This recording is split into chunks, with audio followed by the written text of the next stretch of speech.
ഇടയ്ക്കിടയ്ക്ക് മൂത്രമൊഴിക്കുന്നതിനോടൊപ്പം വേദന, കടച്ചിൽ, പുകച്ചിൽ പ്രശ്നങ്ങൾ ഉണ്ടാവുക, യൂറിൻ്റെ ഫ്ലോ കുറഞ്ഞു പോവുക, ഇടയ്ക്കിടയ്ക്ക് മൂത്രം ഒഴിക്കാൻ തോന്നുക, മൂത്രം ഒഴിച്ച് കഴിഞ്ഞാലും ഇനിയും ഒഴിക്കണം എന്നുള്ള തോന്നൽ വരും.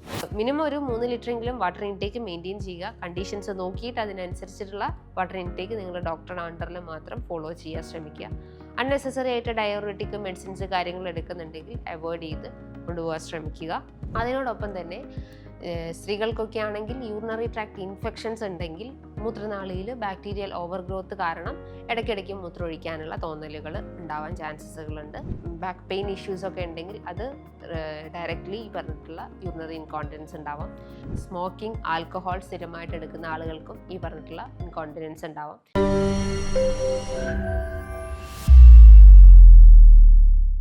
സ്ത്രീകൾക്കും പുരുഷന്മാർക്കും ഒരേപോലെ ഫേസ് ചെയ്യുന്ന ഒരു പ്രശ്നമാണ് പ്രായമായി വരുമ്പം അവർക്ക് അമിതമായിട്ടുള്ള മൂത്രശങ്ക. ഇടയ്ക്കിടയ്ക്ക് മൂത്രം ഒഴിക്കാൻ തോന്നുക, മൂത്രം ഒഴിച്ചു കഴിഞ്ഞാലും ഇനിയും ഒഴിക്കണം എന്നുള്ള തോന്നൽ വരിക. ഇന്ന് ഒരുപാട് ആളുകൾ ഈ ഒരു ഇഷ്യൂസ് ഫേസ് ചെയ്യുന്നുണ്ട്. അപ്പോൾ നമുക്ക് ഇന്നത്തെ വീഡിയോയിലൂടെ അമിതമായിട്ടുള്ള മൂത്രശങ്കയുടെ കാരണങ്ങളും അതിൻ്റെ പ്രതിവിധിക്കാരും ഇതൊക്കെ ഡിസ്കസ് ചെയ്യാം. ഹായ്, ഞാൻ doctor Juhi Das, Queenbee health കെയറിലെ ഹോമിയോപ്പത്തിക് ഫിസിഷ്യനാണ്.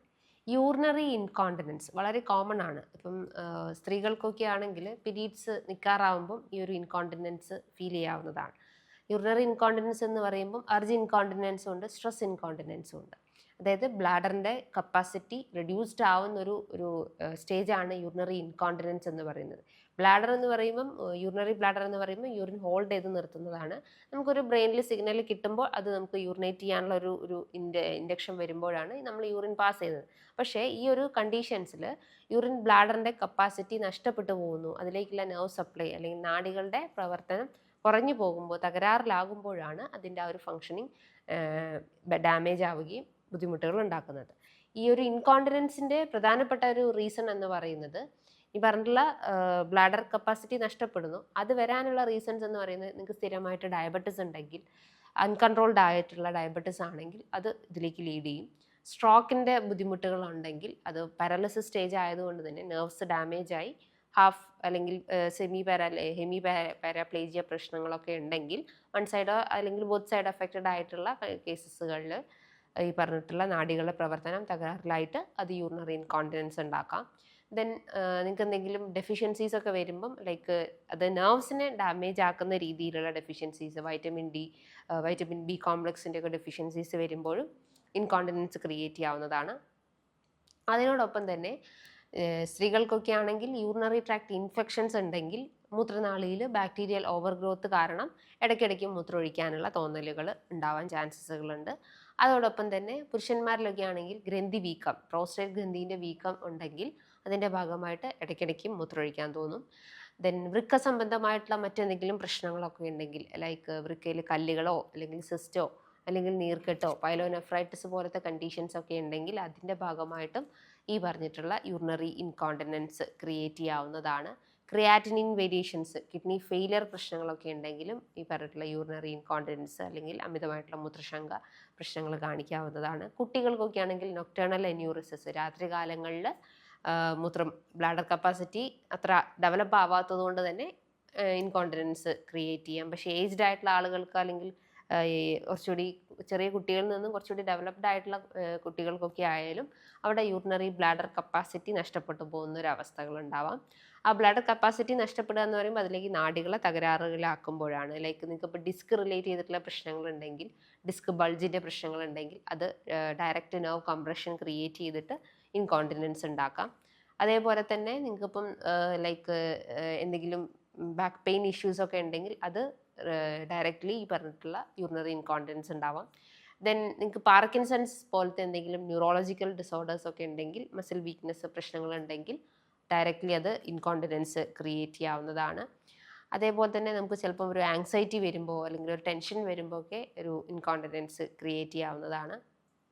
അതിനോടൊപ്പം തന്നെ നിങ്ങളുടെ ശരീരത്തിൽ മറ്റെന്തെങ്കിലും കണ്ടീഷൻസ് ഉണ്ടെങ്കിൽ, ലൈക്ക് ഇപ്പം വൃക്കസംബന്ധമായിട്ടോ ഡയബറ്റിസോ ഫാറ്റി ലിവർ പ്രശ്നങ്ങളൊക്കെ ഉണ്ടെങ്കിലും ഏജിങ്ങിൻ്റെ ഭാഗമായിട്ടും കാണിക്കാം. സ്മോക്കിംഗ്, ആൽക്കഹോൾ സ്ഥിരമായിട്ട് എടുക്കുന്ന ആളുകൾക്കും ഈ പറഞ്ഞിട്ടുള്ള ഇൻകോണ്ടിനൻസ് ഉണ്ടാവാം. ലാസ്റ്റ് ഡേ എനിക്ക് വന്നൊരു കേസായിരുന്നു. ഒരു 30+ ആയിട്ടുള്ള മെയിൽ പേഷ്യൻറ്റ്. അവർക്ക് ഈ ഒരു യൂറിനറി ഇൻകോണ്ടിനൻസ്, ഇടയ്ക്കിടയ്ക്ക് മൂത്രം ഒഴിക്കാൻ തോന്നുക, രാത്രി കാലങ്ങളിലാണ് അവർക്ക് ആ ഒരു ഫ്രീക്വൻസി കൂടുന്നത്. വേദന സ്ലൈറ്റ് ആയിട്ടുണ്ടാവും, പുകച്ചിൽ ചെറിയ രീതിയിലൊക്കെ അപ്പിയർ ചെയ്തിട്ടുണ്ട്, പത സ്ലൈറ്റ് ആയിട്ട് കാണുന്നുണ്ട്. അപ്പം സ്കാൻ ചെയ്ത് നോക്കി, യൂറിൻ ടെസ്റ്റ് ചെയ്ത് നോക്കി, ഇതിലെല്ലാം നോർമലാണ്, PSA നോർമലാണ്. ബട്ട് നമ്മൾ കേസ് എടുക്കുന്ന സമയത്ത് അവർ പറഞ്ഞിട്ടുള്ളൊരു പ്രൊമിനൻറ്റ് സിംറ്റം എന്ന് പറയുന്നത് ആൽക്കഹോൾ സ്ഥിരമായിട്ട് എടുക്കുന്നുണ്ട്, രാത്രി കാലങ്ങളിൽ ഞാൻ സ്ഥിരമായിട്ട് മദ്യപിക്കാറുണ്ട്.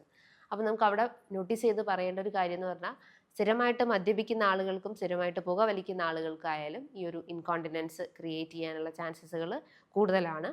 അതേപോലെ തന്നെ നിങ്ങൾക്ക് മറ്റെന്തെങ്കിലും മെറ്റബോളിക് ഡിസോർഡേഴ്സ് ഒക്കെ ഉണ്ടെങ്കിൽ അതിൻ്റെ ഭാഗമായിട്ടും ഇൻകോണ്ടിനൻസ് ക്രിയേറ്റ് ചെയ്യാം. വൃക്കയിൽ കല്ലുകളൊക്കെ ഉണ്ടെങ്കിലൊക്കെ ഈ ഒരു പ്രശ്നങ്ങൾ കാണിക്കാവുന്നതാണ്. ഇൻകോണ്ടിനൻസിനോടൊപ്പം ഇടയ്ക്കിടയ്ക്ക് മൂത്രമൊഴിക്കുന്നതിനോടൊപ്പം വേദന, കടച്ചിൽ, പുകച്ചിൽ പ്രശ്നങ്ങൾ ഉണ്ടാവുക, യൂറിൻ്റെ ഫ്ലോ കുറഞ്ഞു പോവുക, ഡ്രിപ്ലിംഗ് ഉണ്ടാവുക, അതേപോലെ തന്നെ യൂറിൻ്റെ സ്ട്രീം ഭയങ്കര സ്ലോ ആയിട്ടും സ്പ്ലിറ്റ് ആയിട്ടൊക്കെ പോവുക, ദെൻ ബന്ധപ്പെടുന്ന സമയത്ത് വേദന, ഇറക്ഷൻ പ്രശ്നങ്ങൾ, ശുക്ലം പോവാത്ത പ്രശ്നങ്ങൾ ഉണ്ടാവുക, ടൈമിംഗ് ഇല്ലാത്ത ബുദ്ധിമുട്ടുകൾ, ഇതൊക്കെ കോമൺ ആണ്. ഇങ്ങനത്തെ ലക്ഷണങ്ങൾ കാണിക്കുമ്പോൾ നമ്മൾ അതിനെ കറക്റ്റായിട്ടൊരു ഡയഗ്നോസിസ് പാർട്ട് നോക്കുന്ന സമയത്ത് ഗ്രന്ഥി വീക്കമാണെന്ന് മനസ്സിലാക്കാവുന്നതാണ്. അതേപോലെ തന്നെ PSA പ്രശ്നങ്ങൾ അല്ലെങ്കിൽ PSAയിൽ വേരിയേഷൻസ് ഒക്കെ ഉണ്ടെങ്കിൽ അത് ഗ്രന്ഥി വീക്കം എന്താണ്, അത് ക്യാൻസർസ് ആണോ നോൺ ക്യാൻസർസ് ആണോ എന്ന് നമുക്ക് അതിലൂടെ ഐഡൻറ്റിഫൈ ചെയ്യാൻ പറ്റുന്നതാണ്. അപ്പം നമ്മൾ അതിൻ്റെ കാരണങ്ങൾ ജസ്റ്റ് എന്താണെന്ന് കറക്റ്റ് അനലൈസ് ചെയ്യാൻ സാധിക്കുകയാണെങ്കിൽ അത് കുറച്ചുകൂടി ബെനിഫിഷ്യൽ ആയിരിക്കും.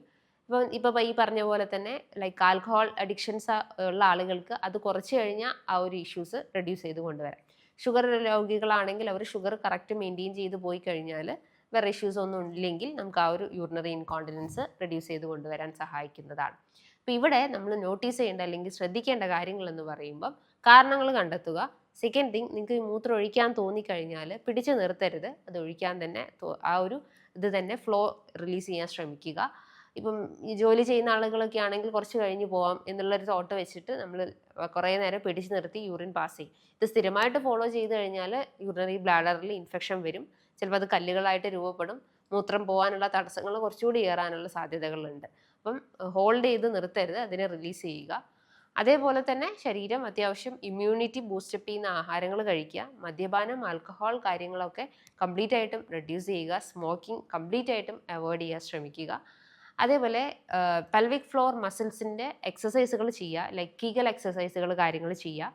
ലൈക്ക് മസിൽ ഡെവലപ്മെൻറ്റ്സിനും മസിലിൻ്റെ സ്ട്രെങ്ത് ഇമ്പ്രൂവ് ചെയ്യാൻ വേണ്ടിയിട്ടുള്ള എക്സസൈസുകൾ ചെയ്ത് കഴിഞ്ഞാൽ തന്നെ ആ ഒരു ഫ്ലോ കറക്റ്റ് ആക്കും. ലൈക്ക് യൂറിൻ്റെ ഫ്ലോ ഇമ്പ്രൂവ് ചെയ്യാൻ സഹായിക്കും, ബ്ലഡ് ഫ്ലോ ഇമ്പ്രൂവ് ചെയ്യാനും ഹെൽപ്ഫുള്ളാണ്. ദെൻ ബേസിക് ആയിട്ടുള്ള ടെസ്റ്റുകൾ ചെയ്യുക, ലൈക്ക് അബ്ഡമൻ സ്കാനിങ് ചെയ്യുക, PSA, then renal function test, uric acid, serum creatine level നോക്കുക, യൂറിൻ അനാലിസിസ് നോക്കുക, അതിൽ ബാക്ടീരിയ പ്രസൻ്റ് ആണെങ്കിൽ കൾച്ചറിന് കൊടുക്കുക. അങ്ങനത്തെ ബേസിക് ആയിട്ടുള്ള കാര്യങ്ങളൊക്കെ ചെയ്യാൻ ശ്രമിക്കുക. ഭക്ഷണത്തിൽ ക്രമീകരണം കൊണ്ടുവരിക, ലൈക്ക് റെഡ് മീറ്റ് കുറയ്ക്കുക, നന്നായിട്ട് വെള്ളം കുടിക്കുക. അത് രാത്രി കാലങ്ങളിൽ ഒരു 8 മണീൻ്റെ ഉള്ളിൽ തന്നെ വെള്ളം കുടിക്കാൻ ശ്രമിക്കുക. ഭക്ഷണമായാലും 8 മണീൻ്റെ ഉള്ളിൽ തന്നെ ഒതുക്കുക. അതുപോലെ മിനിമം ഒരു 3 ലിറ്ററെങ്കിലും വാട്ടർ ഇൻടേക്ക് മെയിൻറ്റെയിൻ ചെയ്യുക. കണ്ടീഷൻസ് നോക്കിയിട്ട് അതിനനുസരിച്ചിട്ടുള്ള വാട്ടർ ഇൻടേക്ക് നിങ്ങൾ ഡോക്ടറുടെ അണ്ടറിൽ മാത്രം ഫോളോ ചെയ്യാൻ ശ്രമിക്കുക.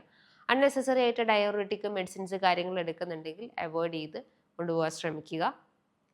അതിനോടൊപ്പം തന്നെ സ്ട്രെസ്സ് കൺട്രോൾ ചെയ്യുക. സ്ട്രെസ്സ് ഒരു ലീഡിങ് ഫാക്ടറാണ് മിക്ക അസുഖങ്ങൾക്കും വേണ്ടിയിട്ട്. അപ്പോൾ അതൊക്കെ ബാലൻസ് ചെയ്തിട്ടുള്ള മെഡിറ്റേഷൻസ്, യോഗ ഡെയിലി പ്രാക്ടീസ് ചെയ്യാൻ ശ്രമിക്കുക. സോ ഇതുമായി ബന്ധപ്പെട്ട് നിങ്ങൾക്ക് എന്തെങ്കിലും ഡൗട്ട്സ് കാര്യങ്ങളൊക്കെ ഉണ്ടെങ്കിൽ താഴെ കാണുന്ന നമ്പറിൽ കോൺടാക്റ്റ് ചെയ്യാവുന്നതാണ്. നല്ലൊരു ഹെൽത്ത് ടോപ്പിക്കുമായി വീണ്ടും കാണാം. Thank you.